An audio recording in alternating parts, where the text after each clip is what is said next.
The 2024 Copa America that was hosted in the United States of America was entertaining, but also a complete mess.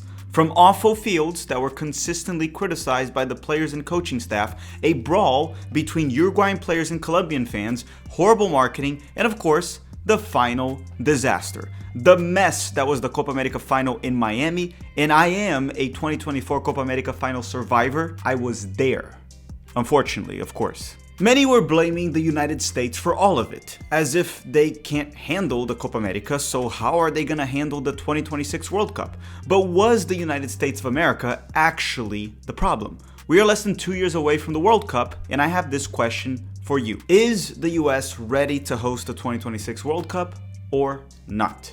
Hi, if you're new here, I'm Filippo, and welcome to Tactical Manager TV, and welcome to an episode that we wanted to do, then we didn't want to do it, and we ended up doing it anyway. So today I want to dive into this topic. Is the United States ready to host the World Cup or not? A topic that I think is silly, but many were pushing the narrative that the United States is not ready to host the World Cup or should not host the World Cup. Many people from abroad. So we decided to dive into it. And you know what? Maybe we should have done this video a month ago or not done it at all. But this has been something that's been bugging me for quite some time. And sometimes you just can't let Crazy Town go loose and say whatever they want.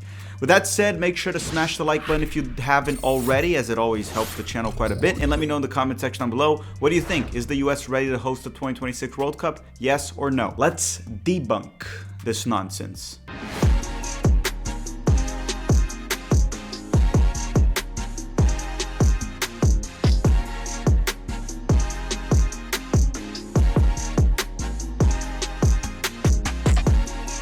The 2024 Copa America was used to push a narrative that the United States of America should not be hosting the 2026 World Cup, or to the very least that the United States is not ready. We had accounts such as Trey on Twitter with over 1 million followers say, "Every day I find new reasons why the United States of America should not be allowed to host the next World Cup. It's embarrassing." Interesting.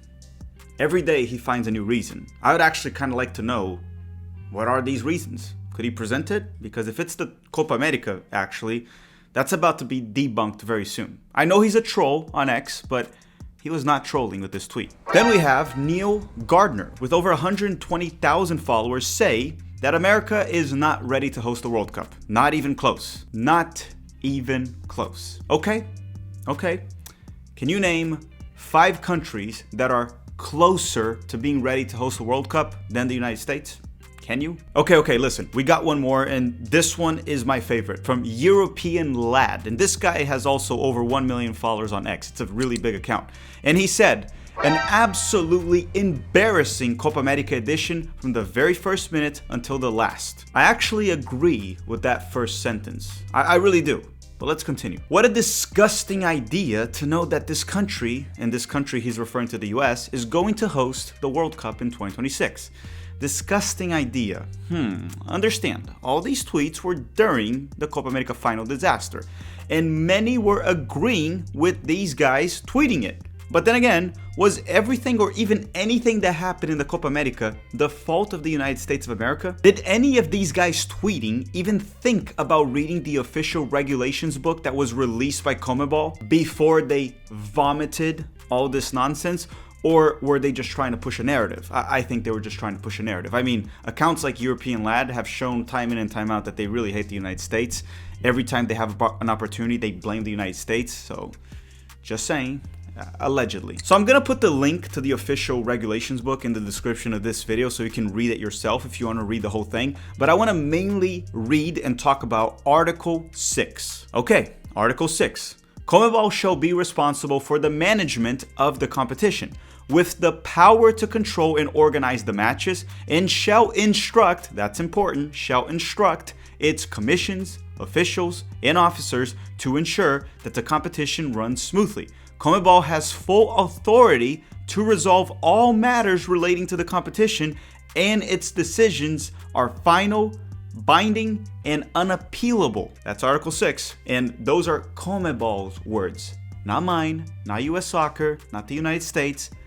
They were fully in charge of all of this. So it's actually the South American Confederation that was in charge of everything. But you may be wondering, We had a fine Copa America here in 2016 in the United States.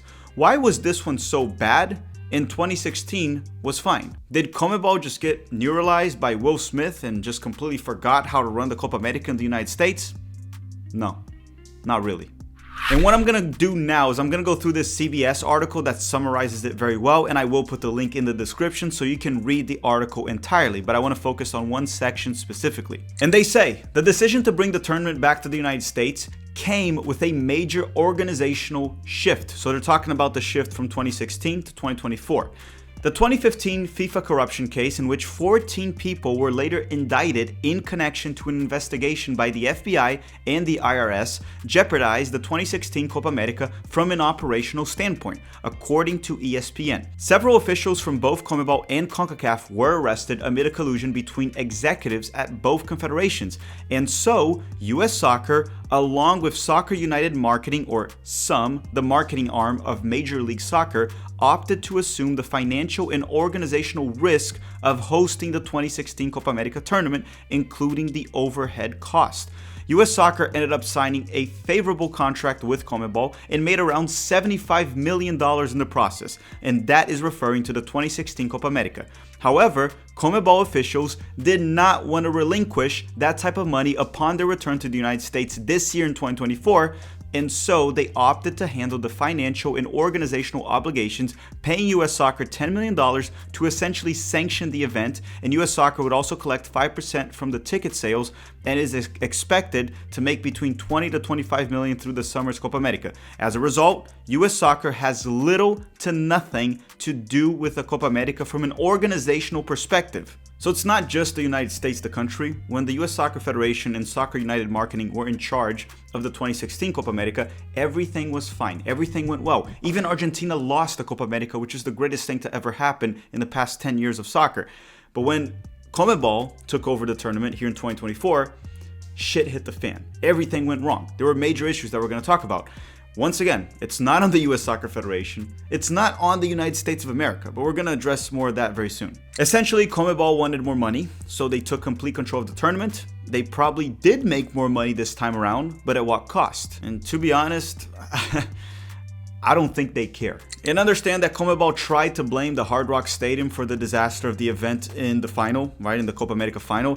And this stadium has hosted multiple massive events every single year, including a Super Bowl not that long ago with no issues, 0 issues. But sure, the Copa America final is something they couldn't handle. It had nothing to do with CONMEBOL. Sure, CONMEBOL, sure. I was there for the final. I did a whole vlog, you guys can go check on it. It was a complete shit show, a disaster. They weren't checking bags, so people could have gone in with guns or whatever they wanted, a dildo. If they wanted to throw a dildo on the players, they could have done that.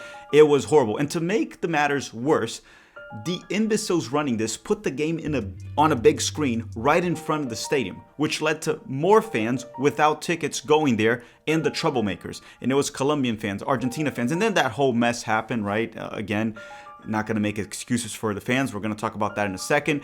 But the organization of that final was a disaster. Security, they didn't really isolate the area properly. It was horrible.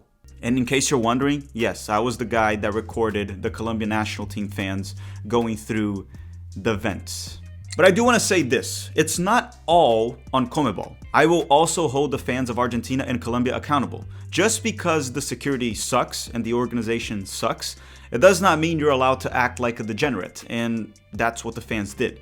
And before someone says that's a United States problem, well, you know what? Many other countries have similar or far worse issues just like that. It's honestly much rare in the United States when compared to other countries if we take into account sporting events. But once again, it's not all on CONMEBOL, a lot of it is on the fans. And again, when someone says that this is a US problem, think about it for a second. What happened in the 2021 Euro final with England? I mean, that wasn't in the United States, look it up. What about the Copa Libertadores final back in 2018 between River Plate and Boca Juniors, where CONMEBOL had to move the game to another continent due to safety concerns? Yes, the game was moved, it was canceled or postponed and moved to another continent due to safety concerns. Instead of being played in Argentina, they had to play the game in Madrid, in Spain. And wow, look at that. Another event with CONMEBOL being the main organizers and fans acting like degenerates. What a coincidence that is. So it happened in England, South America, United States. It's not really just a United States problem. That's my point. It might have happened in Africa. I don't know. Didn't look that up. It might have happened in Asia. My overall point, this is not really a US problem, and it's actually quite rare for this to happen in the United States in major events. Now, before we continue, a quick word from the sponsor of this video, Gentle Bands. We'll be back in 1 minute. There's still a lot to talk about. Listen, I rarely wear jewelry, except for special occasions. And for this video, we're partnering up with Gentle Bands. Gentle Bands is a reimagined man's ring brand that celebrates every milestone in your life. They used to be just for wedding bands, but you know, why not use their product for anniversaries, a gift to a significant other, or just personal milestones? And you know, sometimes wearing a ring alone can be a little bit inconvenient, like when you're playing sports, like basketball, for example. So that's not all they got. They also have stylish cufflinks which enable you to keep the meaningful gift or commitment close to you at all times. They also have amazing shop collections, such as Athlos. Inspired by ancient Greek athleticism and mythology, each piece pays tribute to legends and celebrates the eternal spirit of sports, embodying strength, elegance, and timeless beauty. You can also shop by material, color, or collection. You gotta check it out. And they're currently offering free engraving service as well. Click the link in the description of this video and use the promo code Tactical Manager for 25% off. That is the promo code Tactical Manager with the link in the description. And once again, thank you very much, Gentle Bands, for sponsoring the channel. Okay, we are back, and hopefully you have already smashed the like button. Why don't we talk about the field conditions? Because the field surfaces were criticized heavily by the players, coaching staff. Is that on the United States of America? Is it a US problem? And again, this one is not on the United States. It's not their problem. It's on the organizers of the event, CONMEBOL. There were 14 stadiums that were chosen by CONMEBOL for the Copa America. 11 of those were NFL stadiums, so football stadiums, not soccer stadiums, where most of them have turf fields rather than grass. And on top of that, they have different dimensions, which is a big problem. We're going to talk about that in a second. So you may be wondering, does the United States of America not have soccer-specific stadiums? And the answer to that is we do. I mean, MLS alone has roughly 20 of those, and they're all really good stadiums with grass surfaces, fantastic stadiums, but they mostly hold 25 to 30,000 people. And CONMEBOL wanted to make money, so they wanted bigger stadiums, which is why they chose 11 out of 14 stadiums to be the NFL ones, which are much bigger. They can fit 60, 70,000 people, some of them even 80,000 people. But in order to do so, they had to use the minimum dimensions allowed in pro soccer. And on top of that, for the stadiums that had turf, they pretty much just glued grass to the turf, which made it a shit field. It looked horrible, and it received a lot of criticism from multiple players and coaches. Scaloni complained it in the very first game. He really complained about it, and Bielsa was furious. I'm sure you saw the interview. Now, to be fair, a lot of these stadiums with the wrong dimensions and turf will be used in the 2026 World Cup. But FIFA has addressed this prior to selecting the venues, and they will not concede the way CONMEBOL does just to make money. It will be addressed, and I can assure you that the stadiums, the fields, they will not be an issue for 2026. And listen, I'm not complimenting FIFA. They have a lot of issues. The 2022 World Cup in Qatar had issues that were not really the stadium or the fields, but you know, human rights abuses and things like that I will not talk about in this video. But when it comes to, I guess, organizing an event, let's give credit where it's due, and FIFA does do a good job most of the time. Well, definitely more than CONMEBOL. I don't think it'll be an issue for 2026. I also think the United States as a country, right, even the Federation, they will be much more involved with the organization of the World Cup than they were with the 2024 Copa America. And listen, I have gone to multiple USL games, which is the second division of soccer in the United States, with perfect grass fields. To think that this will be an issue in the 2026 World Cup is complete nonsense. This was all on CONMEBOL trying to save as much money as they could while driving those revenues as high as possible. Greedy imbeciles. That's what I'm gonna call them. They're just greedy imbeciles. Okay, before we move on from all these allegations and accusations that the US was not ready for or is not ready to host the World Cup, another major issue in the Copa America was a brawl between the Uruguayan players and Colombian fans in the semifinals. And once again, this is on the organizers. Understand that if I organize a party and Uncle Jack fights Uncle Gary, it's not on me, it's on those two idiots. It's on the two imbeciles. But at the same time, if that fight causes people that have nothing to do with it to get injured, then it's on me because I failed to keep my guests safe. That's all. It's on CONMEBOL and the degenerate fans. You know what's funny? The same accounts that I mentioned earlier in the video, they did not really criticize Paris during their hosting of the Olympics. Did you know that Zico, the Brazilian soccer legend, got robbed while being there in Paris? Did you know that there was a pitch invasion from the Moroccan fans against Argentina in the very first round, I believe, of the Olympic soccer, the men Olympic soccer, right? Did you also know that Thiago Almada, that played in Major League Soccer and currently plays for Botafogo, the Argentine midfielder, also got robbed in Paris? Look, different people getting robbed is something you can actually blame the host nation. But I don't know, I didn't really see anyone complaining about getting robbed or mugged in the United States of America. That would be something you could blame the US. And understand, the United States is far from perfect. There's a lot of issues here, and I'm going to talk about some issues from the World Cup. I'm not going to go into social issues that we have in the United States, but in the Copa America, I didn't see anyone complaining about that. Most of the complaints and the narratives being pushed were things that didn't really have anything to do with the United States. It was all to do with fans acting like degenerates and CONMEBOL just kind of like not giving a crap. I would even argue that when it comes to hosting major events, I would actually place the United States as number one, but if you want to debate that, I would say it's actually not debatable that the United States is a top 5 country in the world to host any major event. Okay, so I will defend the United States as much as I can, but fair is fair. There are some issues that could present themselves during the 2026 World Cup, and I want to talk about them briefly. I firmly believe that the stadiums will be safe, any fan fest will be safe, it will be secure during the event, all right? I'm not too concerned about that when it comes to the United States. But there are issues that could show up during the World Cup, so I'll talk about them very quickly, and you guys can let me know in the comment section down below.